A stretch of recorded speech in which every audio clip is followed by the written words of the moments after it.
Hello students, welcome back to my YouTube channel. अगर आपने हमारे यूट्यूब चैनल को सब्सक्राइब नहीं किया है तो सबसे पहले स्टूडेंट सब्सक्राइब कर लीजिए। तो स्टूडेंट्स, हम हमारे इस चैनल मेडिको स्टाइल्स पर बात कर रहे हैं आपसे सेल बायोलॉजी के बारे में, और उसमें हम चैप्टर पढ़ रहे हैं ऑप्टिकल माइक्रोस्कोपी। उसमें हम अभी तक आपसे बात कर चुके हैं कि किस प्रकार से स्ट्रक्चर बनी होती है कंपाउंड माइक्रोस्कोप की।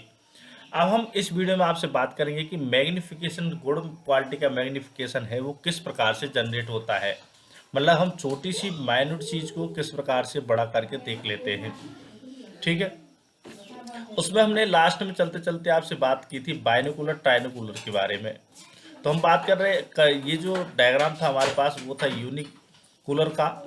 और यूनिकुलर यानी कि एक आई पीस होता है, केवल एक लेंस होता है आई पीस पर। जहाँ पर दो लेंसेज होते हैं आंखों को, दोनों राइट वाली और उसके लिए देखने के लिए, तो वो बाइनोकुलर हो जाता है। लेकिन एक तीसरा और होता है, तो वो किसके लिए होता है? कैमरा के रिकॉर्डिंग के लिए होता है। जितनी भी स्लाइड्स को देखा जाता है रिकॉर्डिंग करके, तो वो तीसरे कैमरा के द्वारा ही देखा जाता है। तो ये तो हमने लास्ट में चलते चलते बात की थी। अब हम स्टूडेंट्स बात करते हैं आपसे कि अगर हमको गुड क्वालिटी का मैग्नीफाइड इमेज चाहिए तो कौन कौन सी बातें होनी चाहिए। तो उसके लिए हमको स्टूडेंट्स बात चाहिए, तीन मोस्ट इंपॉर्टेंट पैरामीटर्स होते हैं, जिसमें एक तो मैग्निफिकेशन होता है, एक रेजोल्यूशन होता है, एक कॉन्ट्रास्ट। तीन चीज़ें होनी चाहिए।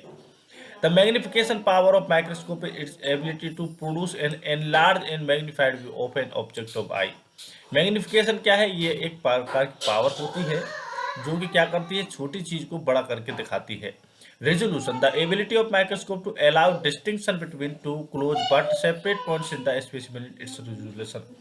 भाई दो अगर आपको सेल दी जाए, अब वो आपको मिक्स दिखे, तो उसको अगर आप सेपरेट कर करके देख सेपरेट अगर आपको दिखती हैं तो आप आसानी से ज़्यादा अच्छी स्टडी कर सकते हैं।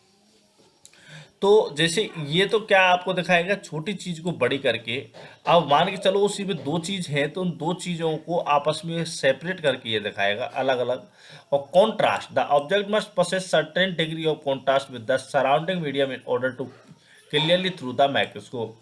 तो ये है कि इसको जैसे कोई पड़ी हुई है चीज, उसके पीछे क्या है, तो सराउंडिंग कैसी दिख रही है, वो खुद कैसा दिख रहा है, उसकी जो उसमें न्यूक्लियस है वगैरह, जैसे अगर हम सेल की बात करते हैं तो वो कैसी दिख रही है आपको आंखों से, तो वो तो होता है कॉन्ट्रास्ट। दो सेल्स हैं उनके बीच में जगह रेजोल्यूशन, और अगर छोटी है तो उसको बड़ा करके दिखाना मैग्निफिकेशन।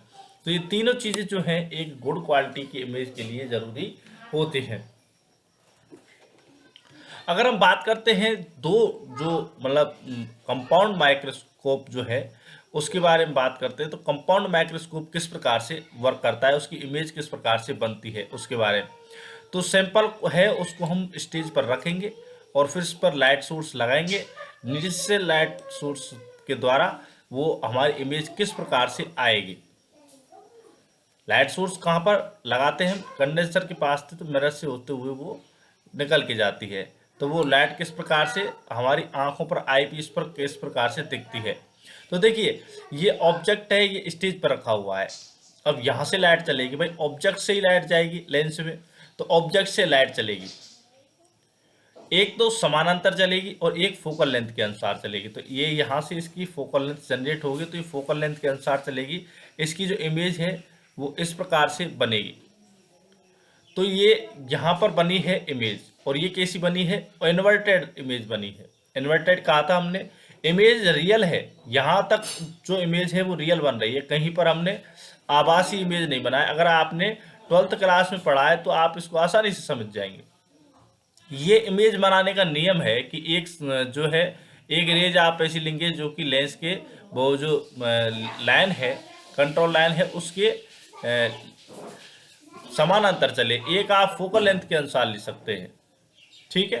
तो हमने ये दोनों के बाद में यहाँ पर हमारी इमेज बनी है, तो ये रियल इमेज बनी है और इन्वर्टेड बनी है। लेकिन यहाँ अगर आप इसकी लेंथ देखते हैं तो इस जगह पर अगर इसकी लेंथ मान के चलो 0.5 mm है, तो इस जगह पर इसकी कम से कम 1 mm है।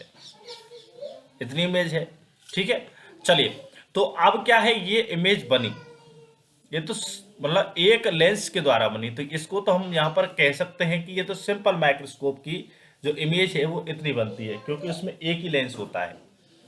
अब ये जो इमेज है ये अब भाई जो ट्यूब है, बॉडी ट्यूब में जो इमेज बनी है वहां से अब क्या है, ये फिर जा रही है दूसरे लेंस पर ले जा रही है।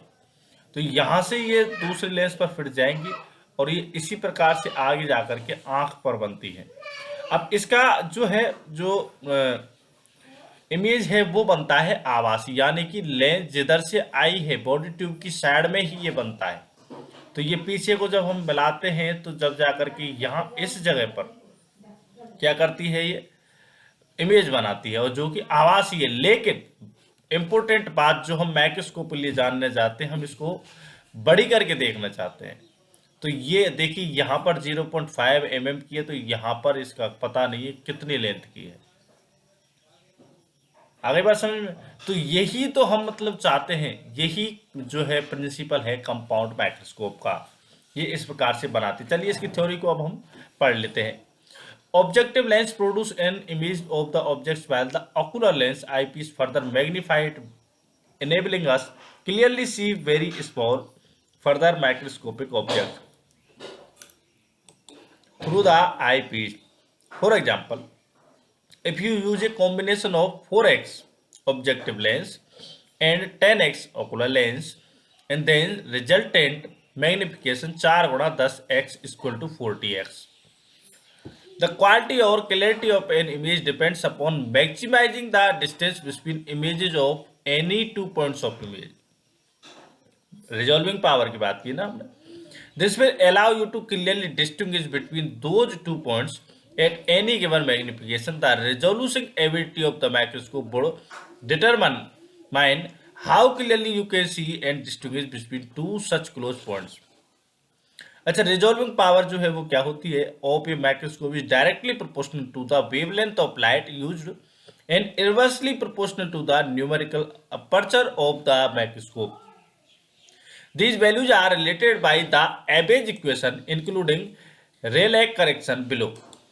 तो resolution power D equal to 0.612 lambda upon n sin alpha, जिसमें लैम्बडा होता है wavelength of light use, n होता है refractive index of medium between the specimen and objective lens, alpha होता है half aperture angle in radian, n sine alpha होता है numerical aperture n of objective.